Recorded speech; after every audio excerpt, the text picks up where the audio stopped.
So I'm going to talk on simulation training for stroke intervention. So just sharing some of the experience using the simulation in our centers and also our previous experience. Disclosure. The simulation, I think, becoming more popular now. Once because of the society expectation is when you are doing the treatment or training is not supposed to use patient. You know, when you start to treat the patient, you are supposed to be already have enough experience. So there's always an issue. And in our part of the region, my training last time is mainly, you know, with patient, try and errors also, but the expectation is different. And the technology now is improved, so you have more choices and more realistic simulation for training. As a medical, of course, we have experience with cadavers and animal experimental, and now the simulators. I kind of like the simulators because what we are using, which we can put inside the angio suite, and it is not only for the physician, it's also for the team. And especially in stroke, it's very important for the team to be well prepared so that we can focus on what we do best or our role. I would like to mention back what Dr. Keng said about the injection of glue. When you inject the glue and you mix, I think his comment, he say, you just put 50% first and then you adjust according. It's easy for him, but I think for my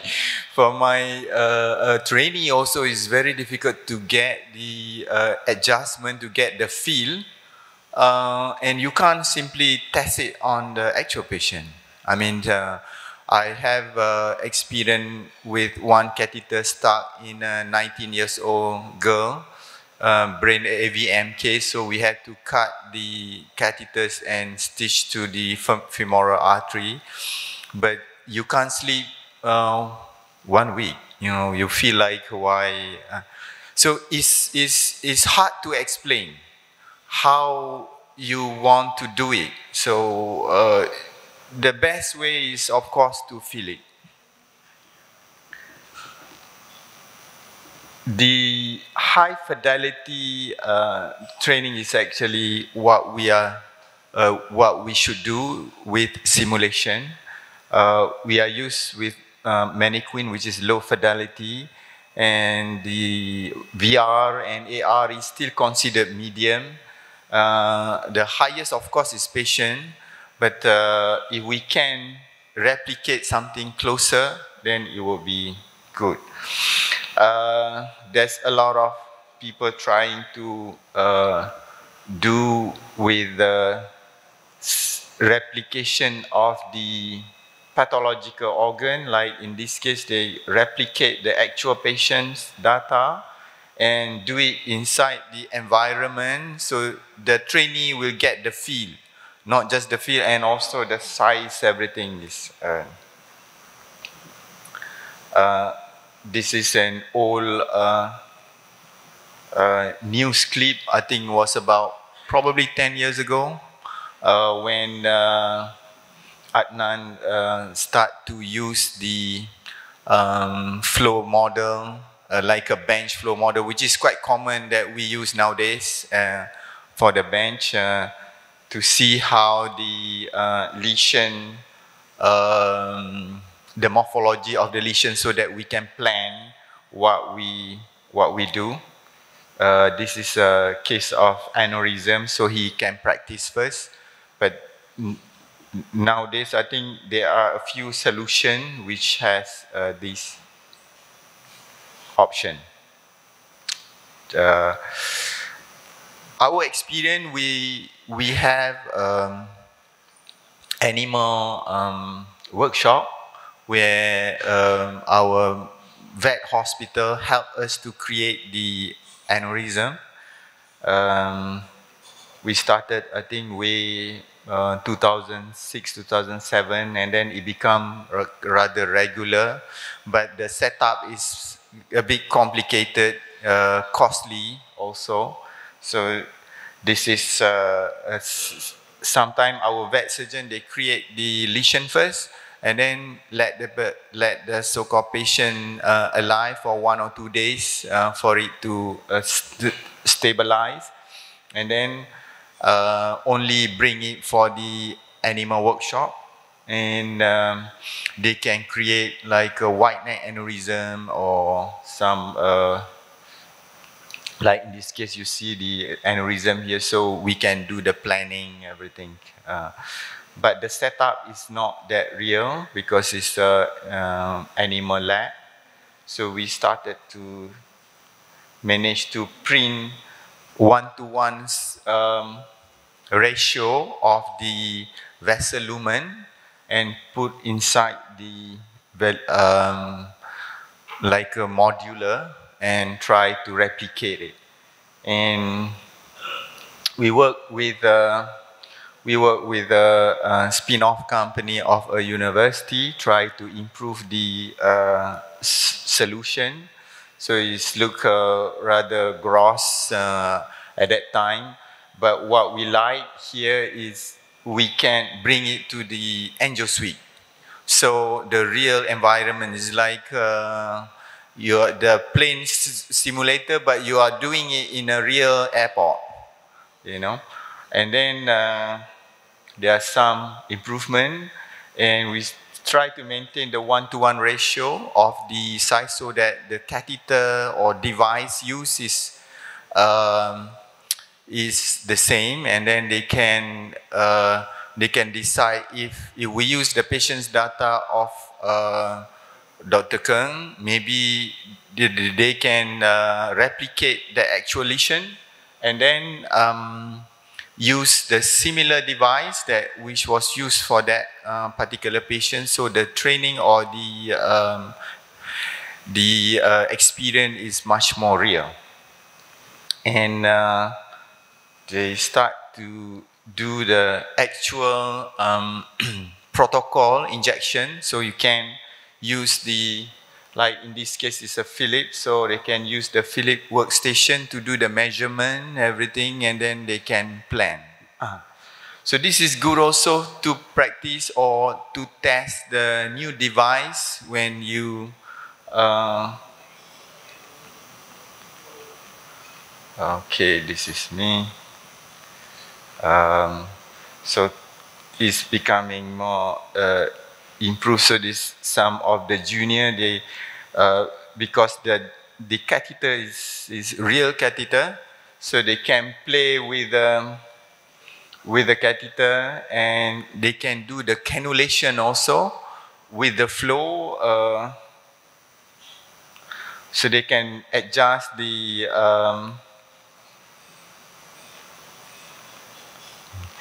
and now they have a marker. I mean, the skull is not that real, but they have a like reference. So like in this case, it's a LVO. So I think they use penumbra for this training. And you can see the LVO, so they can feel the real device inside the angel suite, the case that you normally do, the place that you normally do, and then they can see the marker, which is quite important also. And so the feel is different. So in this case, they when they bring into their own environment, normally the trainer are more comfortable, the team also more comfortable rather than you go to somebody else's place, you know, so they can practice in their real. So,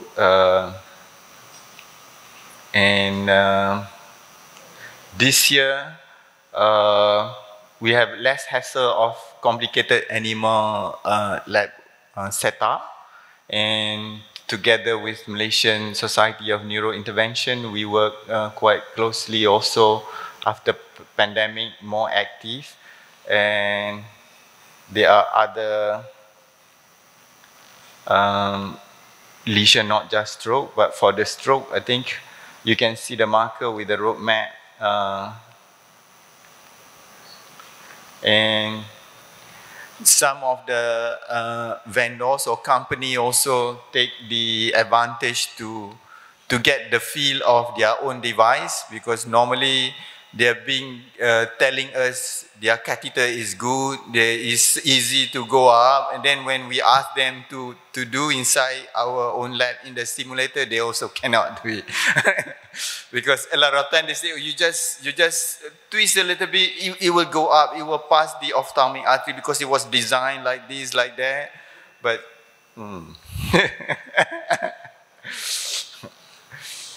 so this is, I think, Penumbra. I think Bal also have some experience using this device.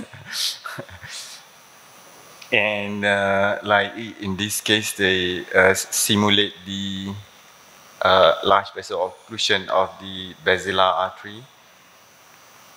Okay. There are other lesion also.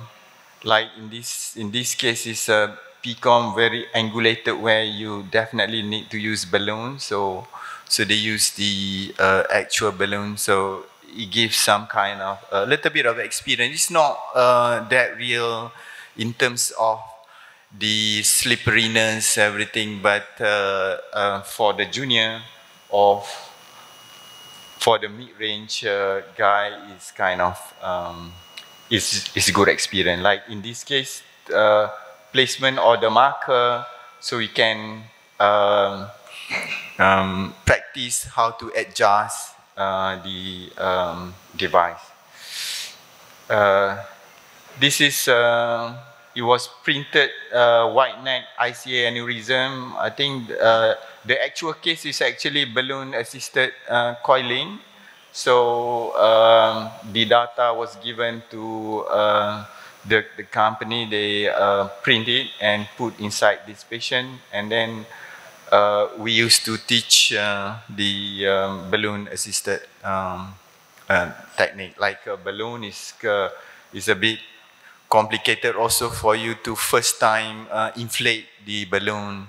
For those who have experience, it's kind of easy. There are other solution of simulation. I think this is the Medtronic website. They have, I think the famous one is Biomodex. They have a 1-to-1 ratio also with the knee. It's quite real, and you can use the real catheters, but they don't have the modular of the patient. The others are bench model. And what we learn actually from the simulation of 3D based on the 3D print is less hassle, easy to set up. The realistic is not as much, but the environment, the team setup, everything is quite real. And you can plan also the strategies of the case, and it's based on the real data. So you can do also post, meaning that the case you want to reflect back if you have complication, all those things. Some papers on me, and I think we are working on the future. There are some blood mimics to make it feel like blood, and the flow pulsation also. Maybe in the version, because what we are currently use is version 6.0. So maybe version 8 or 10, they will have sensor. So some complication, I hope.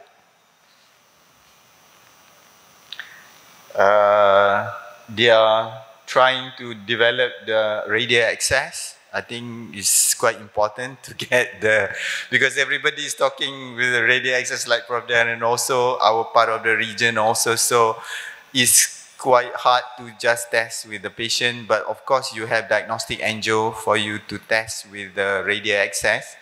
But it will be good to have this inside your lab. So they have tested. So I think that the next version, they will have one with connected to that body. Okay, thank you.